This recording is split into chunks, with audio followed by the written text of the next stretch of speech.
Hi, welcome to Live, Learn, Inspire, the place where we like to share inspiring, informative, or educational stories. I'm your host, Albert Emanuel, together with co-host Serge Balole Gamwaya. Yes, it's your boy in the house, and we're back.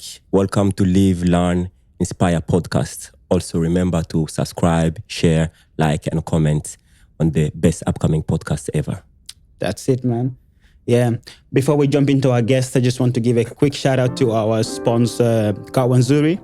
Kawanzuri is an African premium coffee. So if you are a coffee drinker and you care about the story behind the coffee, check them out. And don't forget to like, comment, share, and subscribe.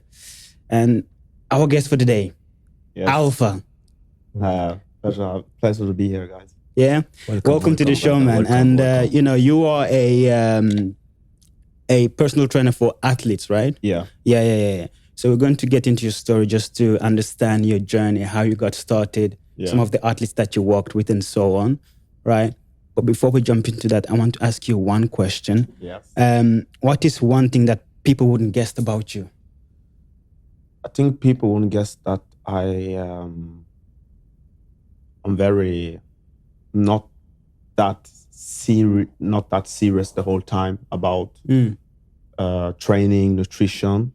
It's not that I'm not that serious, but it's not like my total life. I have a life outside of just the explosive athlete and the creating content and just talking about training. Yeah. And I want to get into your background, your roots as well, right? Take us back to where it began. Like, where did you grow up, and what shaped you to who you are and what you're doing today, becoming an athlete, personal trainer? Yes. I grew up in a small town in North. Okay. Yeah. Just for the viewers that don't know what you're referring to, because we're in Norway, right? You know what I mean? So I grew up in a small town in North in Norway. It's 1 hour from the biggest city in the north, which is Bodø. And it's a very small town and very community. So just like others, started playing football and was very, very passionate about the game. Wanted to be pro and so all my hours went to training, focusing on improving and all that. And then I moved from the north more to the south. One of the largest city in Norway, which is Trondheim. I see. And there I started playing in the third division there as a footballer. So all right, cool. My main purpose for leaving that small town was to go to the next level in my career, you know. And the North didn't have so much team there. Most of the team was playing very lower divisions. And the biggest team there was Bodø Glimt. It was very competing. It was very hard to get into that. I mean, I moved to Trondheim and I played there for 6 years. Played in most of the third division team there. And then I had some great season there. Which team did you play for in Trondheim? I played for the first team I played for was Tiller. Oh, okay. And they played in the third division. And the second team, the first team, when I moved there right away, I came to Nardo. All right. So I was living not too far from there. And I started training with the fifth division team. And then I had one session I just had one practice. And with the coach first team, was so like, okay, this guy is very good. We need to carry him up. So I just went from the fourth division to the second division, and I played I didn't actually play too much. I just most of the time was on the bench. Okay. And then, well, I mean, it's normal when you are just joining a new team, anyways, right? People that have been there longer than you would get opportunity to play, right? Yeah, but at this time, sorry, but you were in Nardo, right? Were they in second division or third division? They were in second division. So when I came, they was in second division. But my main intention was actually to play for the fifth division team, because before I moved there, I saw all the teams in Trondheim. And I thought that moving from fifth division in North. I mean, in the team I play for, in the North to the second division, that was a huge gap, and I never saw that as possible. But after my first training with the fifth division team in Nardo, the coach was so inspired. So I was on the bench. Then I didn't have the opportunity to play that much, so I moved to Tiller. And there I played for 2 years, and those were actually the best years. Some of the best because I met you when we were playing in Tiller. That's when I get to know you. Yeah, when you played in Tiller. When I played in Tiller. Yeah, I think so. No, the first time I met you on the field. Yeah. The first time I saw that you could play, because we knew each other, but I never knew I never see you playing. Yeah, I think you guys have seen Victoire playing, my little brother. So as I played together, but you guys never saw me. And man, let me tell you something. I remember we were playing Tiller, and this guy on the other team, and then they just went with a long ball. I saw somebody took off, bro. I said, what the fuck is that? It was like a cheetah. Yeah. You know? Yeah, I wanted to take you back to the North, right? Because she said you wanted to play football. I wanted to ask, what got you into sport? I'm guessing that being in the North, maybe there was not a lot of activities to do apart from sports, and you wanted to go pro as well, right? So that's what you did most of the time. Yeah. And on top of that, were you always focused on speed and performance from a young age, or how was that? When did that get into your training routine? Okay, so the first about what my intention was, what got me into football. The place was it's a very small place.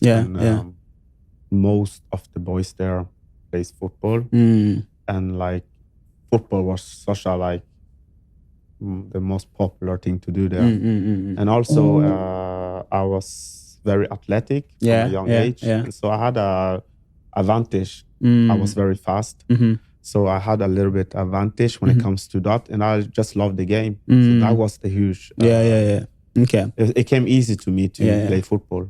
Was there any particular footballer that you looked up to? Any football player that I looked up? Yeah. Cristiano Ronaldo and those guys. I mean, come on. the new generation. During that time, I mean, that was when he was at United. That 2008, 2009 season. I mean, come on. The season was crazy. Okay, and is that the team you support as well? Yeah, I did support them. You did support them? I did support them. But when he left, I left as well. Okay. No, but I did support them. Yeah. So which team do you support now? Now I support Arsenal. My God. I switched over to Arsenal. So in the next 5 years... At least you got that one right. Yeah. You also support Arsenal. Everyone watching today, I'm in jail right now. I got two Arsenal fans here next to me. Only the Lord knows. Yeah. And so you're in Trondheim, you play for third division, you had your best season with Tiller, the best experience so far as a footballer, right? Yeah. What happened from there? And when was it you decided to focus more on this explosive athletics? So from Tiller, I had an amazing season. We almost got promoted to the second division that season. And but we didn't. We just made it to third place. Yeah. So after that season, it came a new coach, and he had a different system. Okay. And I wasn't in his plan, and I was so irritated. I was one of the best players on the team. He had a whole different philosophy, and I wasn't in his plan. So then that season, I think was during Corona time. So wow, tough. So the lockdown, and then I moved to Stringham. Another team. I didn't play. I mean, there was Corona, so it was no game. And then I got to know Serge. And my brother was playing with Serge at Merlus. And also my other friend Vicky was playing in Merlus. So I was okay, why not just go there and play with my brothers? Because we are in the same division. Go ahead. Let me take us back. Because you mentioned where you come from and where you grew up. And speaking of your brother, I want to know how many siblings do you have? And did all your siblings were all your siblings be able to play football? Were they interested in sports or football in your entire family? Because I know that you're coming from a family that loves sports. So my biggest brother, he's play football. He's like 5 years older than me. And then my next older brother, which is 1 year older than me, he also played football. And my smallest brother also played football. Oh, wow. All of them have, I was the only one that took it far. Most of them quit when I was like in their 20s. My oldest one quit when he was like 20. The youngest one quit when he was 12. And can I ask why? Yeah. No, it's just like they just find another interest. And my next older brother, which is Musa, he's also quit when he was around 23, 24. But I think they just quit because of when the older you get, I feel like the older you get, the more dedicated you got to be if you really want to get to the next level. So, and I don't think they were willing to put in that effort to get to the next levels, and they also got another interest. I mean, I think it's quite normal for us living in Norway to see, football or sports in general from a young age. It's a hobby. People do it for fun, right? But then at the time you start reaching 16, 17, 18, then it's either you really want to go all in, or you just want to do it for fun. So it's like most people would just quit, you mentioned. I also have, another perspective on it, the way I look at it. Like you say, he know a lot of us would start playing. But I feel like the reason why a lot of kids give up too early in Norway, because yes, it's good that we have this, what I'm going to say is, the living in Norway, you have to be unfortunate. We are lucky that we have this place, we've been given opportunity. You can quit whatever. As a kid, you can stop whatever you want to be doing, but you'll get a job. It's easy to get something somewhere and start doing that.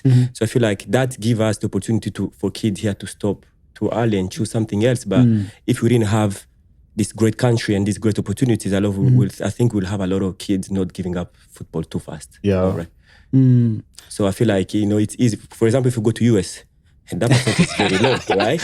And people will say like, because US is so big, it's because they're so interested in sports in general. Sports is like number one thing. So, and I think it's also the opportunity that if you make it professional, what it can give you, right? Exactly. Right. I remember playing in Trondheim.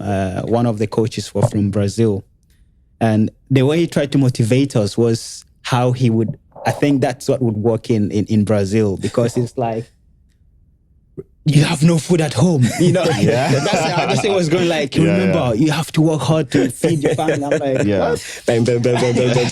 It's a different mindset, because for them it's then about survival. It's like they are doing it because they know that if they make it professional, they will be able to take care of their family and their relatives. Just like with our friend Tevez, because a lot of people got, say, not happy with his decision to move to China. Right. But then he was saying that, what, I've got so many uncles, so many siblings that I need to support. Right. And going there, yes, you might say I'm doing it for the financial reasons. But yes, it's true, because if I don't do it, my relatives will be they'll be struggling. Right. So it's like I'm doing it for my family as well. So I think the motivation is very different as well for us living in Norway and other people that live in the passion too. I feel like the passion. If you play football, for example, let's go to Germany. They have different passion than here. So it's that drive of sports. I feel like in Norway we do like football, but trust me, we don't care about it that much. We have to be honest. People watch it and everything. But if you go down a little bit of outside of Norway, just here in Europe, the passion of the sport, when you have that passion in a country, of course people are not going to give up. So like you're saying, two of your siblings quit. I played with you. I played with Musa. Musa is really good. He's tall, 6'2", center back, quick, bro. He's good with the ball in the air. He can talk, but then, yes, 23 men, I need to find a job. Other places, people are fighting to get the opportunity. I went from Strinem. I went to play with him at Melus. And I played there. The first season was, I think this is the best season of my career. Really? I had an amazing season. That's when it's really started. That's when I started focusing on speed, power, and explosiveness. So I had an amazing season there. And then my training, my Instagram page, I think we're gonna go back to that. Yeah, definitely we'll go. Yeah, but that's how my journey went from the football, and I stopped playing at Melus. I just At what age were you? I was 20. I think I was turning 25. At that time we had what a team. Yeah.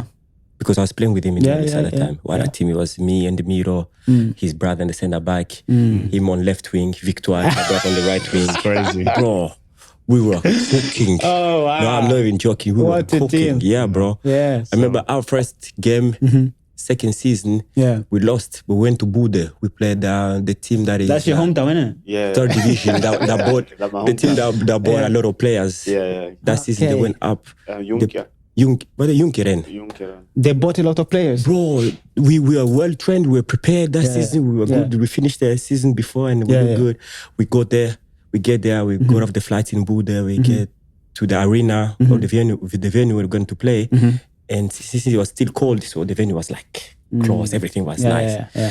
We go in the locker room. We have a meeting. We come out. Bro, the players that came out on that team, bigger than us, all of them. Boom, really well trained. In my head, I was like, they're just showing off, football. Bro, we couldn't touch the ball for the past 40 minutes. Whoa. No, it's not even a joke. No, they were really good. They were really good. I mean, they went up the same season. Yeah. They, half, second, third of the season, they were already more points than everybody promoted. else. Wow.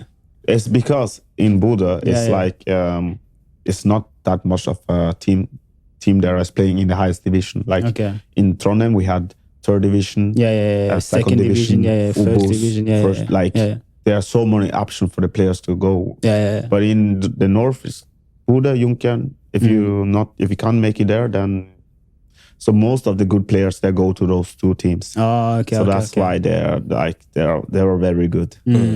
Wow. What division did they play? The third division? Third division then? Third division. But it was a great experience for us, I think. Yeah, it was good. It was then you can see like the level of the game. Like you can know like okay, these are the guys that if you really want to like you gotta be on this level. You gotta to compete. You gotta be on this level to take it. And I think they had 2-3 players that just got signed from the top team. Wow. Two players that just got signed the season after. Yeah, but I mean, then again, looking at Bude, right? I think Bude has been dominating the Norwegian league for the past, 5 years maybe. Right? So playing in the Champions League, Europa League and all that. It's a shame for Rosenborg, man. Rosenborg used to be the best. I mean, it's sad, bro. And like you say, Bude Glimt being there, Junkeren get inspired by it.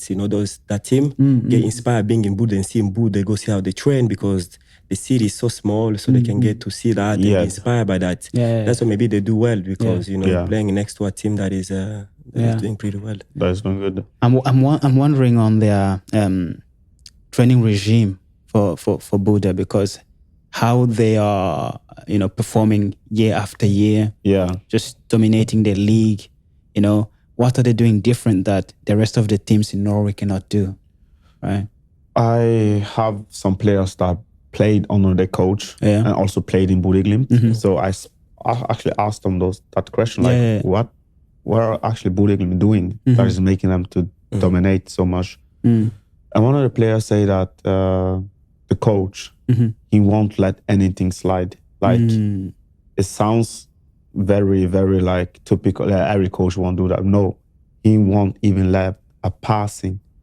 If they had like a training, 30 minutes, they're not doing, the quality is not good. He finish, you go home. You don't want to be here. Huh? Oh, really? I like that. He really into that. Passing. Everything should be perfect. Like, so that one of, I think that is small details, but I think it played a big role. And the second one is that they had a physical coach that I believe that he's also focused on their fitness. Like this, they try to get it up like Premier League. Like they're really, really onto the fitness. So I like, that's what the player told me. So I believe that also plays a big role in their development. Well, I mean, I get what the coach is saying, right? I mean, you are professional footballers, and you are getting paid to do this for a living, right? Mm-hmm. So he wants things to be done properly. I understand that, right? But then again, isn't the same thing for the other clubs? No. I mean, I think that, I mean, for me, when a lot of clubs don't pay attention to small details. A really good coach, you'll just tell that they pay attention to small details where they are on the table. I'm not surprised that Bude, are really focused on small details because they are in the league and then in the Champions League. The best team and the best coaches in the world, they pay attention because what is he gonna teach players in Buda? How to pass? They know how to pass. How to run? They know how to run. How to make movement? They know all of that. They've been doing since they were young. But if you want to win on a high level, you got to pay attention to small details because as a player, you can know all these things. But sometimes, your head is not like that. You're okay, bad passing. Next time I'm going to kick it. But okay. But if somebody's in your ass all the time, why are you playing bad? No, come on. Then your brain start going pam, pam, pam, pam, pam. And then your level start just going up and up and up. And then you come to training, you're never going to have a bad session. No. Asking for that high standard. Yeah, right? The standard is so high. So I think that is how it should be anything, not just football. You just keep the standard very high. And then, All right, cool. And so at 25, you decided to focus more on this explosive athletics, right? Yeah. But then I'm thinking, you know what? I think, or I'm guessing anyways, that you might be picking inspiration from other athletes, other sports. Yeah.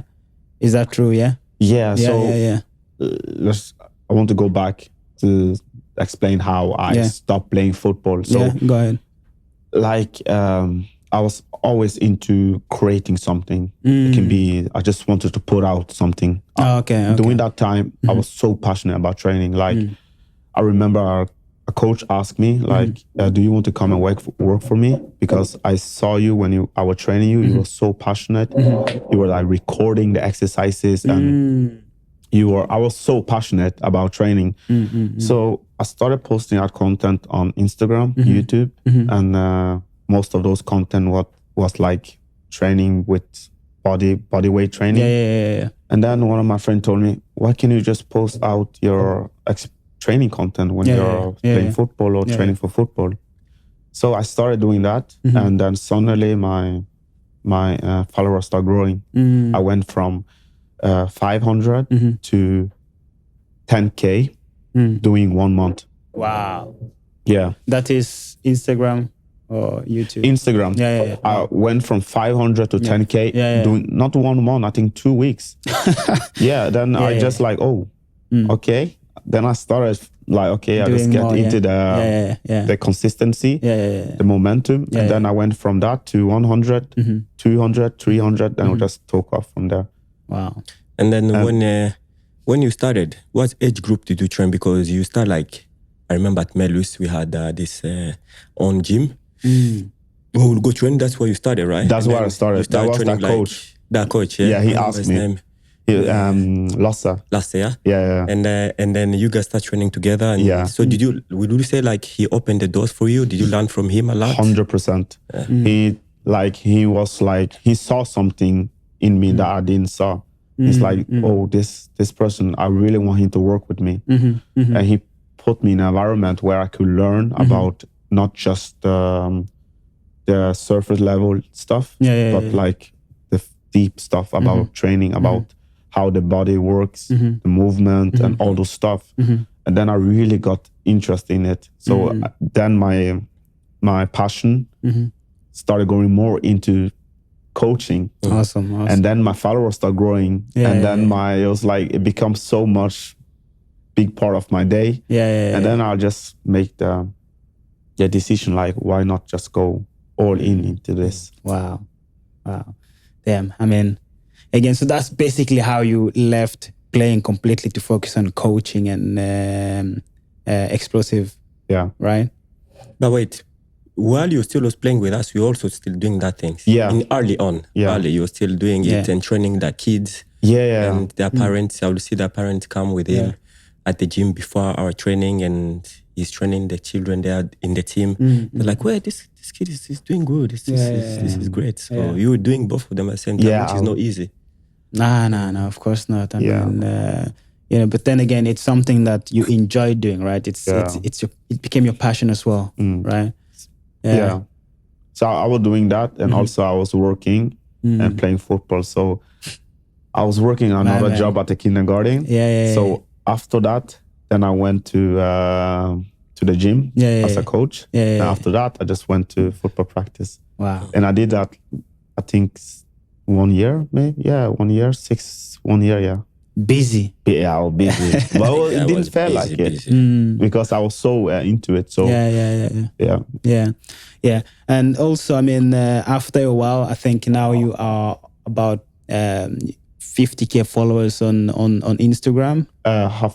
500,000 followers on Instagram, right? Yeah. And you train like some Premier League players, some League One players, right? Some La Liga players, right? So when did that journey start, like training those top athletes?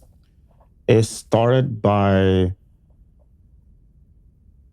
journey started by just me. I was just willing to train everybody that was into training. Seriously, during that time, I really didn't care like if you were playing in the highest division. All I just want to do is just help you out, train you. And if you had that passion to level up, improve your speed, come and train with me. And, did you reach out to them or they reached out to you? They reached out to me. They sent like, most of my content is giving advice about explosiveness. So they just saw me and like, okay, this guy can help me. And then they send me a DM and then we schedule a session.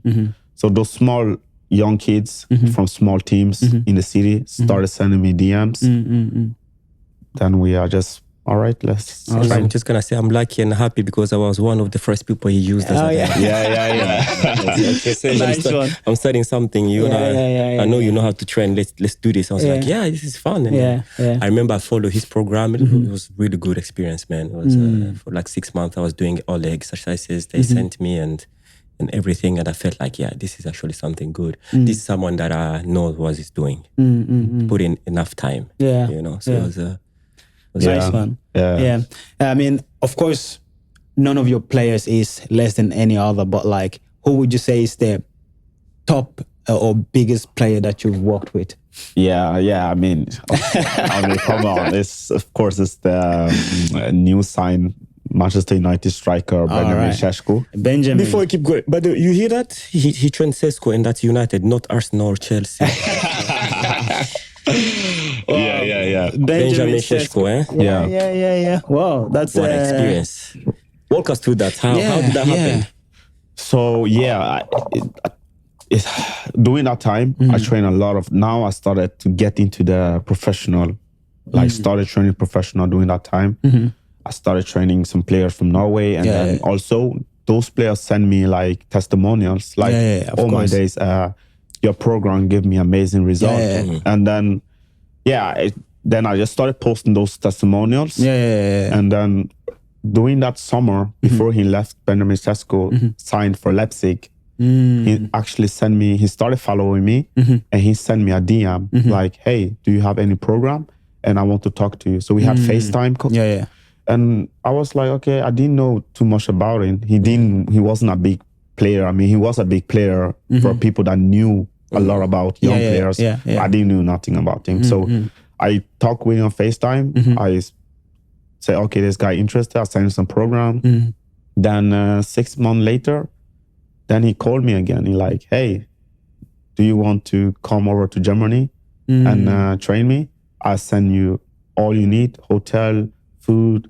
I'm going to pay you. Don't think about it. Just send me every details. My man. I'm telling you, man. Bro, seriously.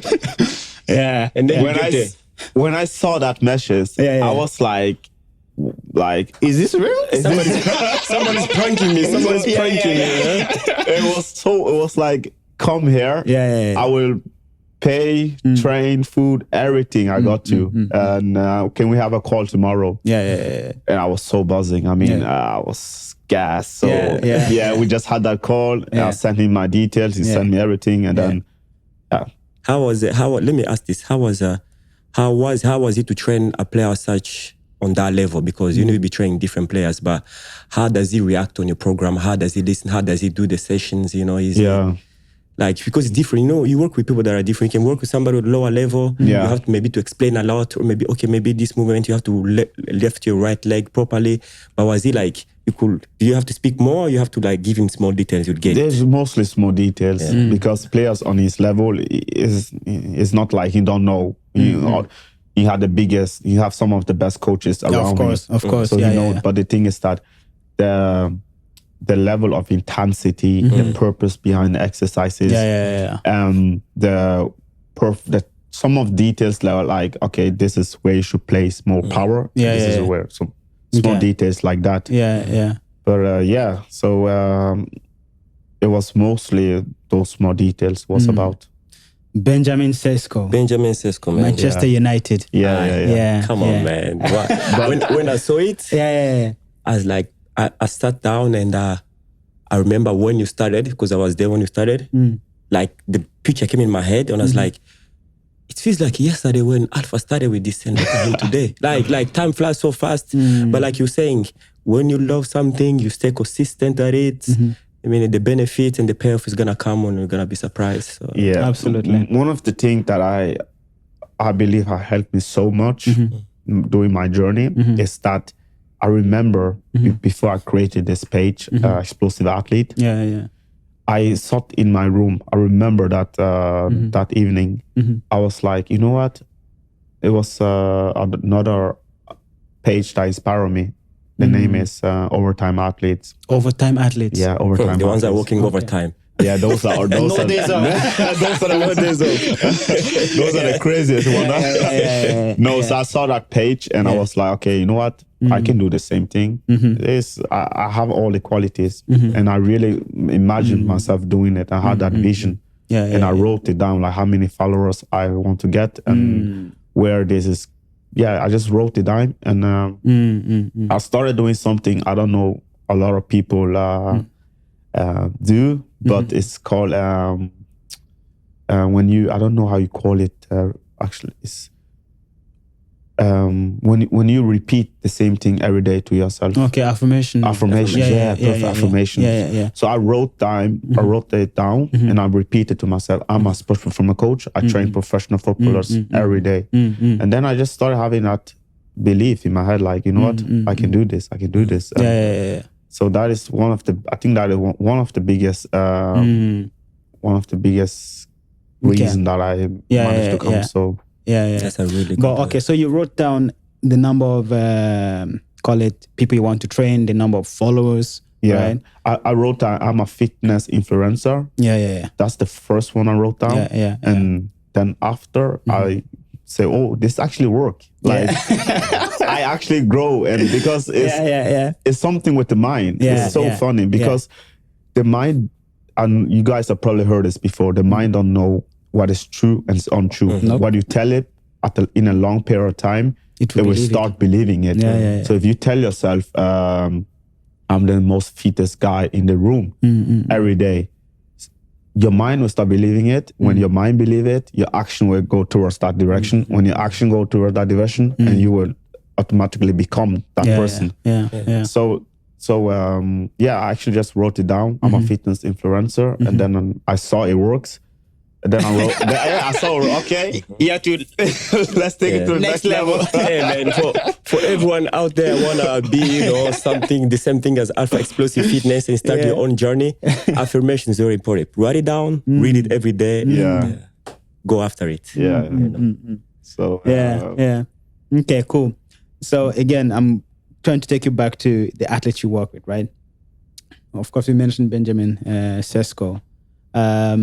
But there are other players as well. But what I'm curious about is, when you play at that level, their mentality, that drive. We mentioned earlier that for us living in Norway, most of us will do sports at from a young age until we reach 18, maybe, then we will leave that sport, right? But to take to that next level, your mindset have to be different, right? I'm into the mindset. How was their mindset, these athletes that you worked with? The mindset, I mean, one thing I noticed is that they are very, very like, they just believe like this, doing this will carry me to the next level. And by just doing this, I will get to the next level. Come on, why I'm not doing it? So they are more into, okay, I need to do this, I need to do this, this will help me. Their mindset is they want to improve. Yeah. Like, it sounds very like basic, but they really want to improve. Like when I trained Benjamin Seshko, he had the best coaches around him, all the stuff. But he like still he reached out to you. Can go and get someone that is very good at what he do to come and train me for a week. Why not? And why not? So they are willing to do every single thing, every details. After the training, he went in the pool. He do some massage. He went in the pool. He did some swimming. And he went like, why he need to do that? That takes me back to when you asked the question, and we talk about Buddha Glimt, you know, small details. Again, when you're high level, you're just looking to improve yourself every day. You feel like there's something I can get better on. Even I'm not on high level right now, but if I'm even in training. And my teammate one-on-one he pushes me, and I could feel like I had balance, and then I fall. Bro, that week in my head, I'm gonna go to the gym. How can I train so I don't fall again on the left foot? Yeah, that's you just small details because you feel like if that happened in a game, the opponent might score on us, or if I fall down there, we will miss a chance to score. So every day, it's a higher level. It's just about small details. They care how they eat, what time they go to bed, when they wake up. You know. Being in the gym, sitting in the sun, how many minutes or 1 hour. Everything is so detailed to the smallest. It's crazy. And they are so curious. Like he's so like not just him, the other players that are playing. What I noticed, they're so curious. Like okay, what is how to strengthen your hip flex? Okay, do you have anything? How to strengthen your quads? Like, do you have anything? There's like they want more. And when you're doing the exercise. They do it with more intensity. And the other players that I trained, I noticed the biggest difference. Like we are 2 sets. Okay. How many sets is again? They ask me. Is there more? I like, come on, you paid for me to come and train you. Oh my days. They pay you to train you, but then they're like, when can I leave? Basically, that one you say. How many sets is again? Is there more exercises remaining? I like, okay. Then when they come like that, I like, okay, this guy don't really want to be here. Nah. Well, again, do you take inspiration from any other athletes or any other sports? Because what we're talking about here, again, I feel like I'll be mentioning Kobe a lot because I studied him for a while as well. Like the way Kobe was training, his mentality, you know what I mean? So again, those details, and even though he won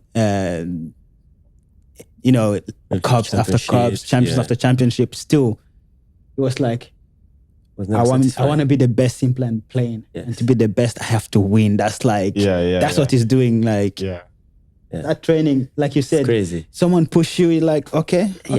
All right, I need to go and make sure this leg is strong next time. I think 2 days ago, I watched a video at home, and it was about Kobe. And it was, I think they were in the finals, Lakers, but they had to win 1 more game or something before like they could lift the championship. And after the game, Kobe sitting there, they asked him, so Kobe, are you satisfied right now with everything? My guy. And you look up at the journalist, the journalist that asked me, is like, what's there to be happy about? Job is not done. Job is not done. And you're like, wait, you have 90% chance of winning. Like, what are you laughing for? Job is not done. I'm like, this guy is serious.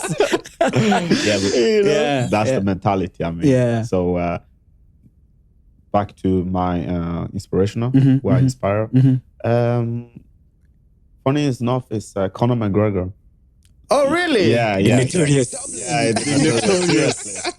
That guy, he really helped me out. Conor McGregor. Okay, what did he help you with? What's the big thing?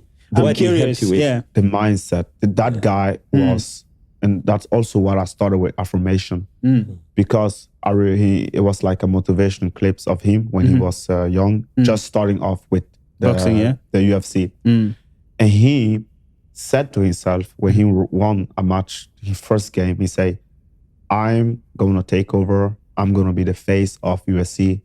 Watch me. He was nothing during that time.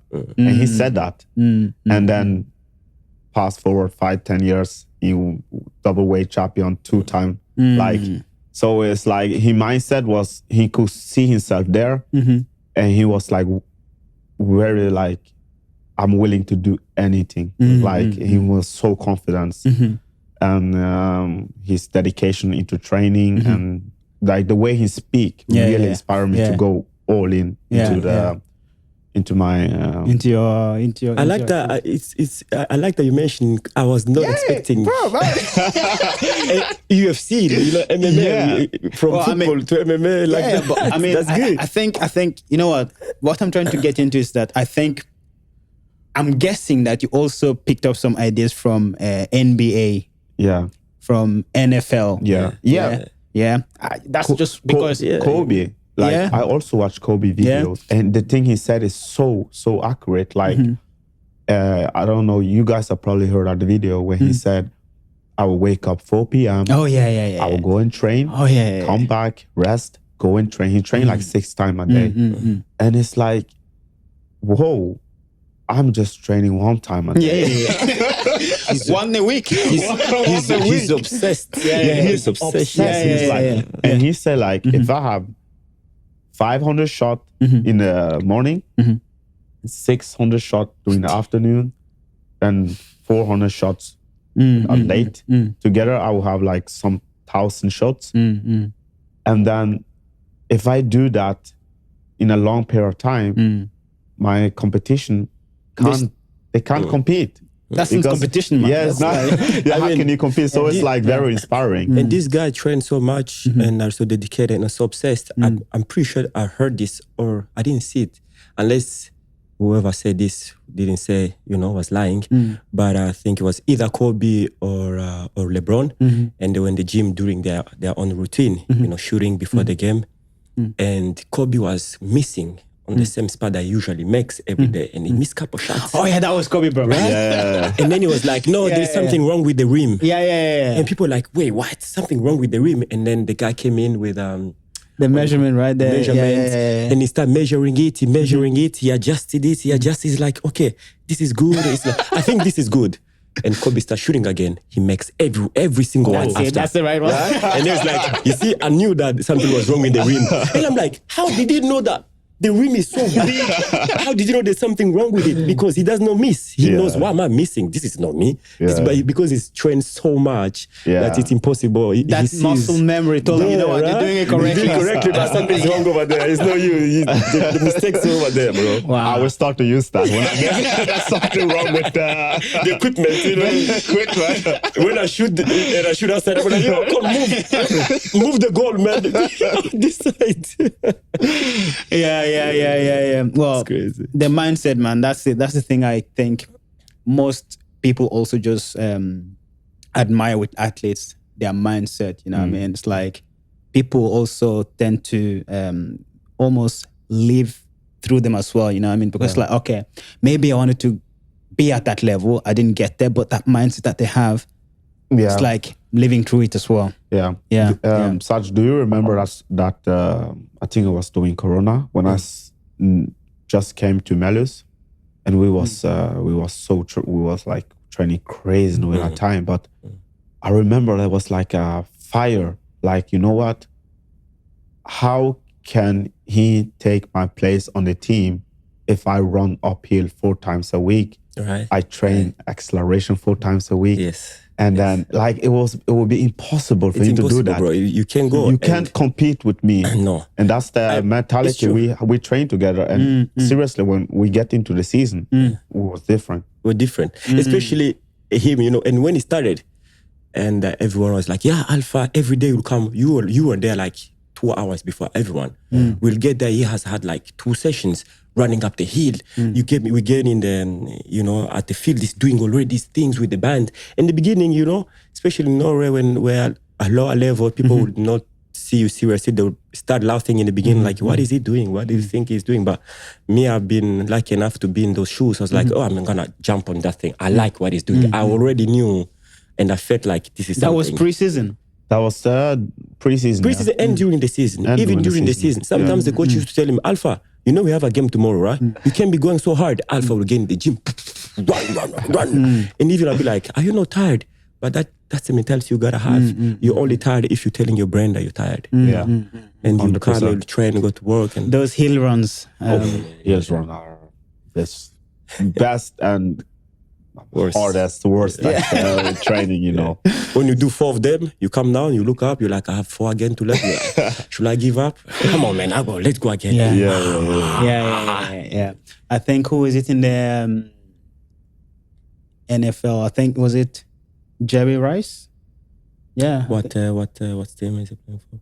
Well, that's ages ago. He's one of the legends, right? Rice, he used to also do hill runs. Yeah, hill runs are amazing, man. I mean, those are one of the most underrated. I think most people know about hill run, but maybe they don't know the importance of how that actually going to improve you, because when you're running up the hill, you need to apply more power into the ground. You need to be more horizontal. Your body will be more in a more lean, just like when you're accelerating. So the hill run is just mimicking the same movement you are performing when you're accelerating. But the only thing is that you need to apply more power into the ground. So it's like when you come from doing the hill run and you come to the field where you don't need to apply that much power to sprint forward, man, you'll be flying. But then I have 2 questions now. You just said that. One is for a footballer, you know? Yeah. What exercises will you say, or a movement will you say will be important for someone out there who is looking to improve themselves, right? What exercise for a footballer, you say, if you focus on that, you take 1% better, you'll be 1% better? Yeah, I will say power and explosiveness.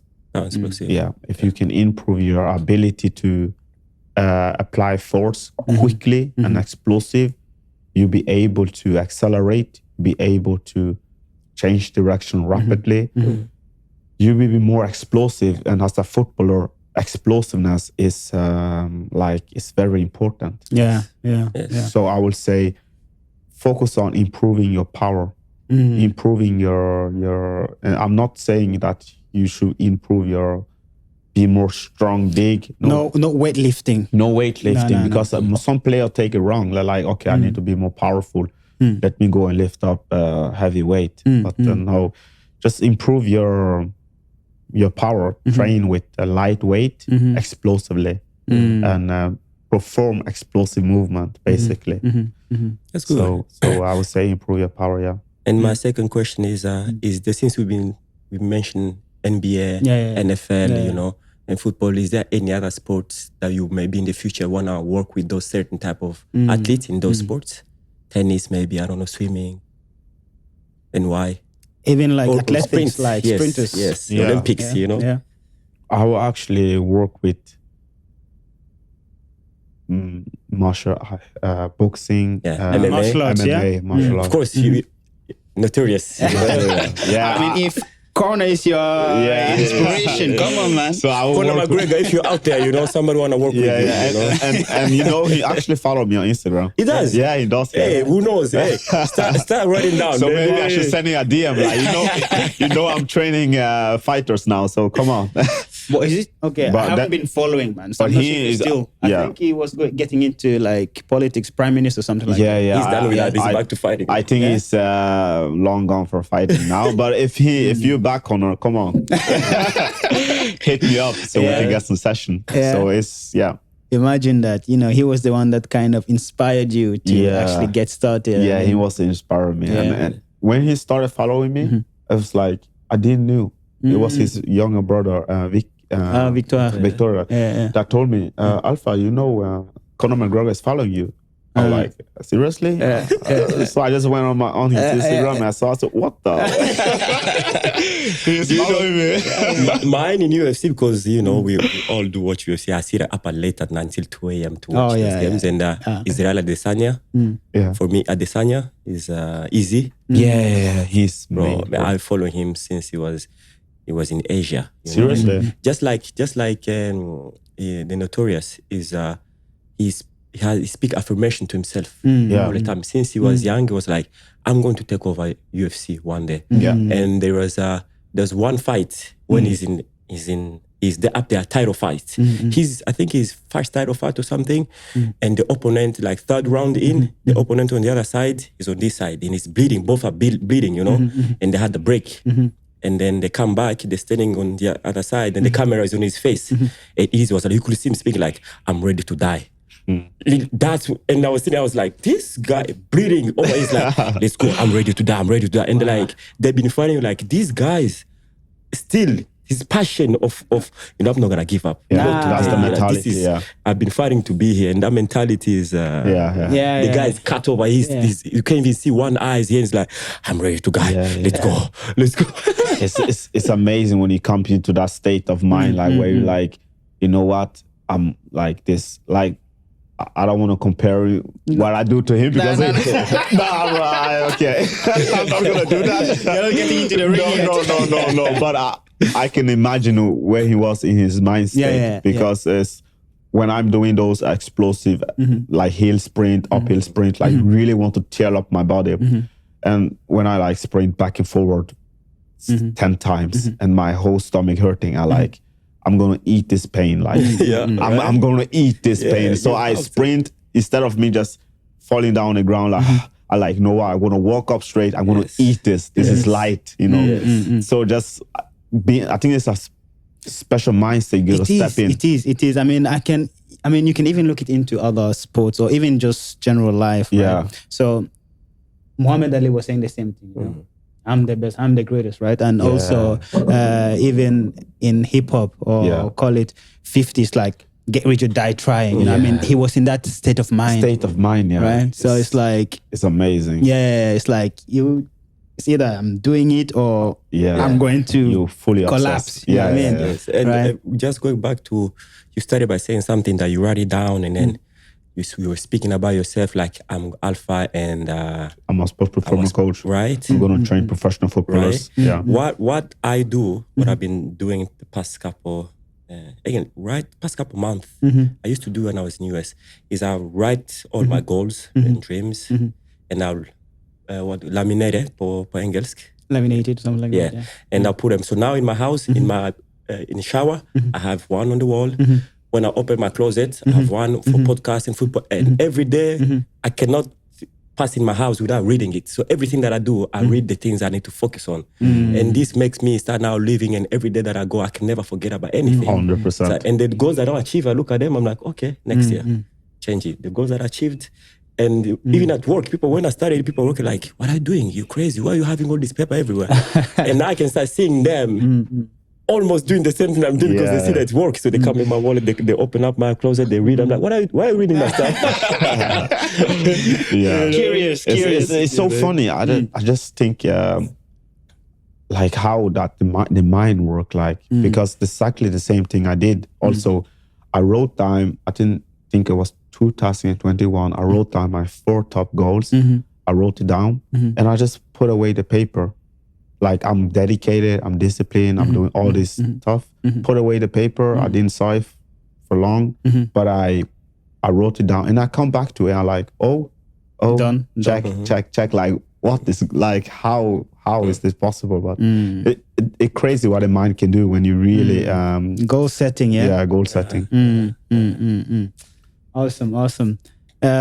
So again, I think we are kind of reaching the end of our conversation, right? Yeah. But at the same time, Serge asked earlier if there is an athlete, someone you would like to train. You mentioned Conor, right? McGregor. Yeah.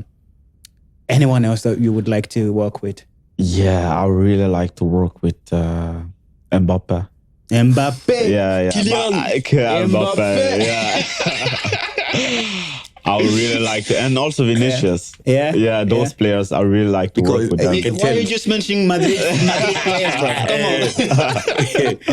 I know Madrid. Yeah. Why not Holland? Why not Erdogan?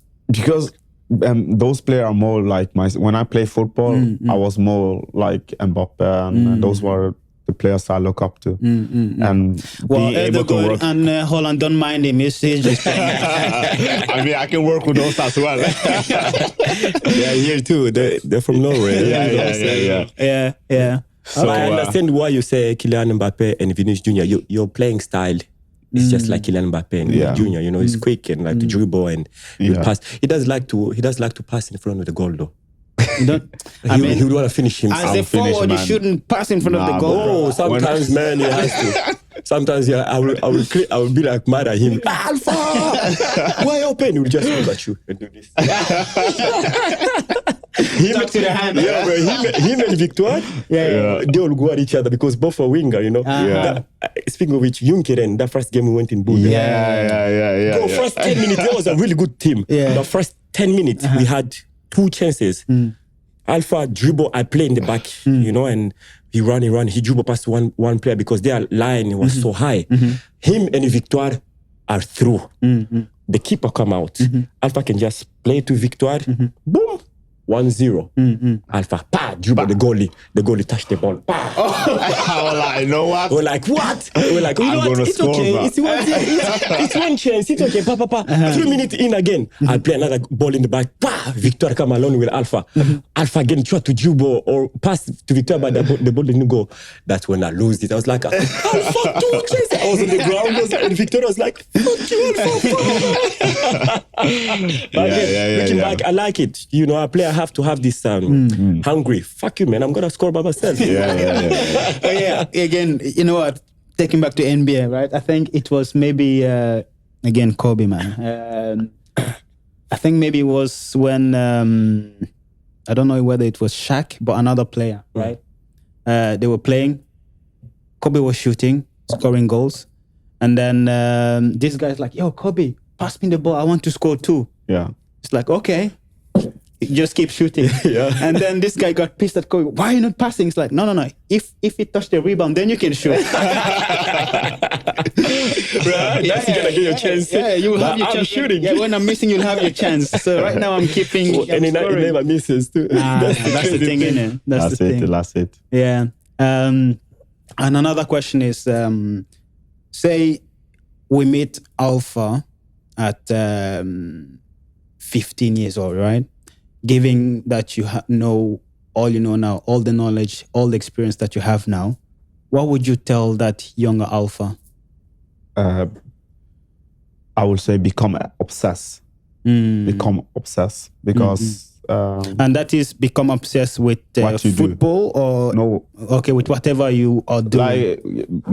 In my circumstances, of course, football. I was obsessed about training, but I was not that obsessed like I was when I turned doing that year, when I really want to go all in with my coaching. When I say obsessed, it's come from like what you consume, what you eat, how you plan your days, who you spend time with, where your attention go. Like it gotta be only on, I would say only discipline on and obsession. Discipline, obsession. So I would say should be a bit more obsessed about football. And when I'm not training, maybe I will also study the game more, see which type of thing that really matter in football. Doing 60 around the world, tricksing is not really gonna help me. And that was you speaking something that's so good there because people see me like the way I love football is saying I'm so detailed. You know, you guys know. But one thing that a lot of people don't know is I'm gonna be one of the best coaches in the world because the way I look at the game is insane. And like you say, is when I sit and watch a game, I'm so into details. It's crazy. Like I don't just watch at the pass, whatever. A player can turn in the middle and play the ball to the right wing. But I'll be looking also, I'm watching that, but I'll also be looking, why did he not play on the left? Even if I'm watching on TV while the ball is going on the right. So is there any other options elsewhere that he could have played? But when I'm playing, because you find yourself in same situations a lot of time, even fighting, even basketball, we find ourselves in situations that all these players at high level do. So it's how can I do it better? 100%. Maybe playing there, I can turn and play left because there are better options over there. So you gotta be obsessed with details that you guys are saying in the things and knowing the unknown and figure out why does he run the way he runs there? Why did he stop there? Why did he turn? Why did he sprint? You know, so it's amazing. 100%. Yeah. And then the same question about this is now, say, any kid out there, right, that is maybe want to play football at a high level or wants to do any other sports, right? What advice would you give them? Is it the same thing, obsession, or what would you say? Yeah, I will say if you're out there, you really want to improve your game, you gotta be it have to be obsession. Like what I see you doing the most, like the top athletes, Conor McGregor, we spoke about, Kobe, Michael Jordan. Like those are super obsessed. Like those are super obsessed. So I really believe that obsession is the key. Yeah. So it's not just about playing the game, but you need to also watch nutrition, the rest, the food. The game need to be your whole. Study the game, not just playing it, like analyzing it, learning from each game that you play. Like you said, you were filming your trainings and everything. I was mad as I remember I ordered 4 books from Amazon about explosiveness, power. I read all of them during 2 months time. Wow. Then I just ordered more books. I watched videos, podcasts, figure out which exercise I'm gonna film. Like I was learn how to explain the exercises. I was like super obsessed of really, really becoming good. And I'm looking back now, is everything went like everything. I understand like why my follower grew so fast. Consistency is key, you know. Like you usually say, good performance is what you usually say. Proper preparation prevents poor performances. 100%. Yeah. Which is true. You prepare well. You prepare well for a while. I've been following you for a while. Like I even trained some of your programs, so I can tell. Like every time I'm asking for something, there's improvement. You know. Which is really good. It's good. So. Awesome, man. All right. Any last advice to our viewers out there today from you? Yeah, I will say, plan your goals. I mean, set goals. Set goals in a right structure. Like everybody want to. I mean, it's easy to set goals, the highest goal, but set goal like next 2 months, the next 6 months, and then you really be obsessed about achieving those goals. So I will say set goals, because it's so easy to just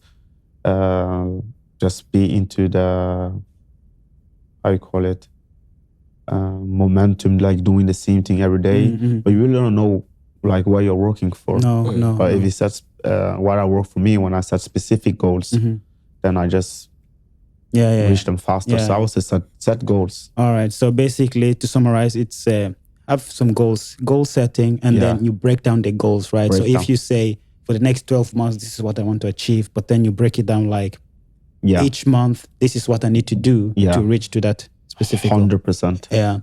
100%. And also every day. I feel like it's every day, like you said, how do I eat? Who am I surrounding myself with? You know, all the time, like things that are gonna benefit you toward your goal. Goals are different. That's why like people always say like, yeah, you gotta watch who you surround yourself with. Yes, but it's what you are looking to do. That's what you're gonna surround yourself with. You know? So it's about knowing what you're doing and which type of group you wanna have around. That's gonna help you. You know, everybody needs somebody around, to be honest. Awesome, man. All right, man. Thank you so much for your time and sharing your story with us today. Thank you guys for having me here. I really, really like what you guys are doing. It's very, very good. I think it's so inspiring for people like me, coaches, or other people that are doing what they're doing, to have a platform where they can come and share their journey, and also to realize, okay, this is how far I come, and this is how far I can go. I mean, so I'm happy you guys are doing what you guys are doing. By the way, when we were playing, we used to call him Dino. Yeah. Ronaldinho, he loves to jump. He loves to jump. We say Dino. And we actually call each other Dino on the team. And they used to call me calma, really, boss. I like, because I don't like stress. You know, on the field, people stress, I'll be like, Rule. So every time we play, Serge, Rule. calma. Yeah, I mean, the pleasure showers, man. Again, this is the point, right? Having this platform to have people sharing their story. Again, it's about live, learn, inspire, right? So inspiring, your story might inspire someone out there, right? That's it. So, yes. So that's why we're doing this. And much appreciated. Thank you, guys. And before we wrap up, once again, thank you to our sponsor, Kawanzuri, Premium African Coffee. So check them out, and thanks for tuning in. Yes. Remember to like, comment, share, and subscribe. Live, Peace learn, out. inspire.